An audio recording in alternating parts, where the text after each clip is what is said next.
شیریخ بستنی سنتی افغانستان است که به این نام مشهور شده. شیریخ تقریباً در همه استانهای افغانستان به روش سنتی یا صنعتی تهیه می شود و تقریباً می توان گفت شیریخ هر منطقه‌ای در این کشور طعم خاص خود را دارد. نمک بده. شیر و شکر و گلاب و هیل همراه میکس بود. یعنی اینا رو میکس میکنه. بعد خواسته باشیم با دستگاه میریزیم، خواسته باشیم به زینجا چین. این یک چیز قدیمیه، بیش از 100 سال سابقه از اینه. یخ نمک به خاطر سردی شیریخه، چون شیریخ خود نمک یخ استقامت بیشتر میکنه، شیریخ سفت‌تر. با این واسطه که نمک استفاده میشه به دوره. این چرخ میدیم به حالت تا این خوب سفت بشه.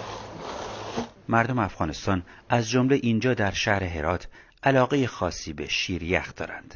شیریخ فروشی نه تنها به هرات بلکه در تمام ولایت‌های افغانستان هست. یکی از علاقه‌مندی‌هایی که دارن برای تفریح هم که شدن میان شیریخ میخورن. مدت 6 سال میشه از این شیریخ وطنی هراتی دور بودم و همیشه دوست داشتم که باز دوباره که برگشتم به هرات عزیز اولین بار بیام همین شیریخ اینجا بخورم. شیریخ که هست دیگه رسم مردم هراته، از تمام ولایت‌ها که میام اینجا شیریخ میخورم. کار کاسبی شیریخ فروشی ها آنچنان رونق دارد که از جمله در این شیریخ فروشی حدود 40 نفر در 2 شیفت مشغول به کارند و حتی برخی شیریخ فروشی ها واحد گاوداری مخصوص برای تولید شیر دارند.